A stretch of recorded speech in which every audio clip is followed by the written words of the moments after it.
अस्सलाम वालेकुम everyone, hope so you all are fine and doing great. आज की हमारी वीडियो पोस्ट कॉलोनियल थ्योरी से रिलेटेड है। आज की वीडियो में हम डिस्कस करेंगे डायस्पोरिक आइडेंटिटीज को। इससे पहले मैंने पोस्ट कॉलोनियल थ्योरी के ऊपर 3 वीडियोस अपलोड की हैं। अगर मैं सीक्वेंस वाइज बताऊं तो फर्स्ट वीडियो में मैंने बात की थी पोस्ट कॉलोनियल थ्योरी के इंट्रोडक्शन की, और उसके साथ हमने डिस्कस किया था कॉमनवेल्थ नेशन और उनके लिटरेचर को, एज वेल एज हमने बात की थी कि कैसे पोस्ट कॉलोनियल का कॉन्सेप्ट इमर्ज हुआ from the concept of the Commonwealth. Second video में मैंने 3 इंपॉर्टेंट कॉन्सेप्ट्स को डिस्कस किया था। सबसे पहले हमने बात की थी कॉलोनियल डिस्कोर्स की, देन हमने नेशनलिस्ट रिप्रेजेंटेशन की बात की थी, और लास्ट में हमने बात की थी री reading and re writing of the English literature. Third video में हमने बात की थी पोस्ट कॉलोनियलिज्म एंड फेमिनिज्म की, इनके पोस्ट कॉलोनियल फेमिनिज्म को डिस्कस किया था इन द थर्ड वीडियो। और आज पोस्ट कॉलोनियल थ्योरी की लास्ट वीडियो में हम बात करेंगे डायस्पोरा आइडेंटिटीज की। ये जो टर्म है डायस्पोरा, ये उन लोगों के लिए यूज की जाती है जो अपने होमलैंड से, अपने मदरलैंड से, अपनी स्टेट से, अपनी कंट्री से बाहर रह रहे होते हैं, आइदर बाय चॉइस और बाय फोर्स। अगर मैं इसकी एग्जांपल की बात करूं तो कोई भी पाकिस्तानी जो किसी और मुल्क में जाके अपनी जिंदगी गुजार रहा है, whether in US, UK, Canada, Europe, तो वो एक डायस्पोरा पर्सन है। अब उसकी जो आइडेंटिटी है वो डायस्पोरिक होगी। डायस्पोरिक आइडेंटिटी क्या होती है कि एक ऐसी मिक्स्ड और कम्प्लेक्स्ड आइडेंटिटी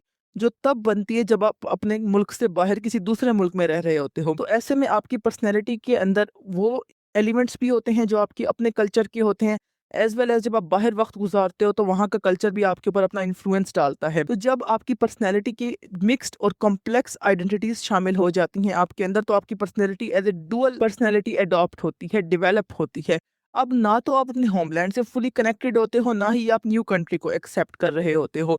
जाहिर सी बात है, जब आप किसी और मुल्क में जाके रह रहे हो, वहाँ के रूल्स एंड रेगुलेशन को फॉलो कर रहे हो, वहाँ के कल्चर को सेलिब्रेट कर रहे हो, तो ऐसे में आपको अपना कल्चर भी याद आता है, अपनी वो मेमोरीज बड़ा नॉस्टैल्जिक आप लोग फील करते हो। लेकिन जब आप न्यू कल्चर में हो तो आप कहीं ना कहीं उसको भी फुली एक्सेप्ट नहीं कर पाते, क्योंकि आपकी वो जो एक बैक मेमोरीज हैं वो आपको मोटिवेट करती हैं कि आप अपनी रूट से कनेक्टेड रहो। अगर हम बात करें इंपॉर्टेंट फीचर्स की, तो सबसे पहले हमारे पास कॉन्सेप्ट है आइडेंटिटी क्राइसिस का, कि लोग बहुत कंफ्यूज फील करते हैं अपनी आइडेंटिटी के बारे में कि भाई हम कौन है, हम कहाँ से हैं, हमारी रूट्स क्या हैं, या फिर हमारी जो अपब्रिंगिंग है वो कहाँ की है। सेकंड कॉन्सेप्ट हमारे पास है हाइब्रिडिटी का। ये मोस्ट इंपॉर्टेंट कॉन्सेप्ट है बाय होमी बाबा। होमी बाबा ने एक कॉन्सेप्ट दिया था, and you must watch that video on my channel. Homi Bhabha के कॉन्सेप्ट क्या है, क्योंकि जब आप पोस्ट कॉलोनियल स्टडीज करते हो तो उस टाइम के ऊपर आपको इन थ्योरिस्ट का पता होना चाहिए। होमी के बाबा मोस्ट इंपॉर्टेंट कंसीडर किए जाते हैं। खैर, हाइब्रिडिटी की अगर हम बात करें तो उसमें 2 कल्चर को मिक्स किया जाता है एक न्यू आइडेंटिटी को गेन करने के लिए।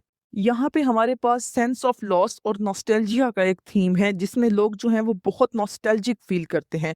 एक इमोशनल अटैचमेंट होती है उनकी उनके होमलैंड के साथ, और वो पेन ऑफ सेपरेशन को फील कर रहे होते हैं। वो अपने कल्चर को, अपनी उन रसूमात को, ट्रेडिशंस को, अपनी फैमिली को याद करते हैं। देन हमारे पास फीलिंग ऑफ एलिनेशन का एक थीम है कि लोग जो हैं वो एज आउटसाइडर फील करते हैं खुद को एक न्यू कंट्री के अंदर।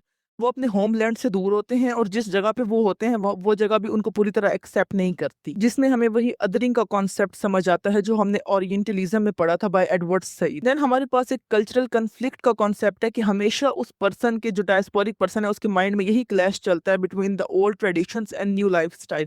अब ना तो वो उन ओल्ड ट्रेडिशंस को छोड़ सकता है, ना ही न्यू लाइफस्टाइल को पूरी तरह एक्सेप्ट कर सकता है। तो ऐसे में जो हमारे पास डायस्पोरा है उनकी 2 टाइप्स होती हैं।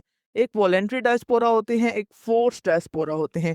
जो वॉलेंट्री डायस्पोरा होते हैं वो लोग या तो जॉब्स के लिए, या तो एम्प्लॉयमेंट के लिए, एजुकेशन के लिए अपनी एक जगह को चेंज करते हैं, अपने होमलैंड से किसी दूसरी जगह पे जाते हैं। लेकिन जो फोर्स डायस्पोरा होते हैं उनको फोर्स किया जाता है, या तो कोई वॉर हो गई, स्लेवरी के लिए, या ये जो कॉलोनियलिज्म का टाइम पीरियड आया था इसके अंदर बहुत ज्यादा फोर्स डायस्पोरिक पर्सन हमें देखने में मिलते हैं। अब जो हमारे पास वॉलेंट्री डायस्पोरा होते हैं, कहीं ना कहीं वो फिर भी शायद एक नए कल्चर को थोड़ा सा एक्सेप्ट कर लेते हैं, क्योंकि उनके पास ये अपॉर्चुनिटी होती है कि वो जब चाहें अपने उन ट्रेडिशंस के पास वापस जा सकते हैं, उस आइडेंटिटी को रिक्लेम कर सकते हैं, उन ईस्टर्न रूट्स तक पहुंच सकते हैं। लेकिन जो फोर्स डायस्पोरा होते हैं वो मेंटली प्रिपेयर नहीं होते इस चीज के लिए कि जो उनके ऊपर सिचुएशन इंप्लीमेंट कर दी जाती हैं, तो ऐसे में बहुत प्रॉब्लमेटिक फील करते हैं वो सर्टेन सराउंडिंग के अंदर।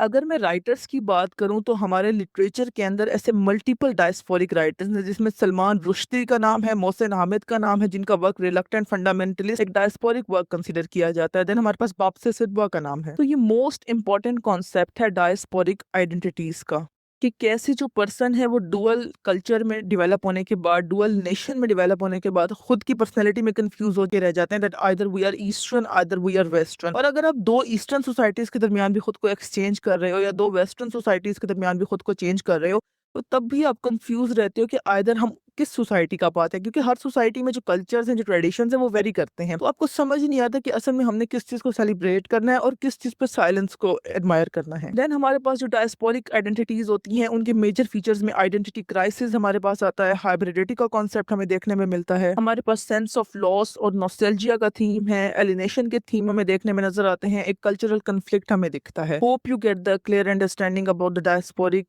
culture, diasporic identities. That's it for today. Thank you so much for your time. Allah Hafiz.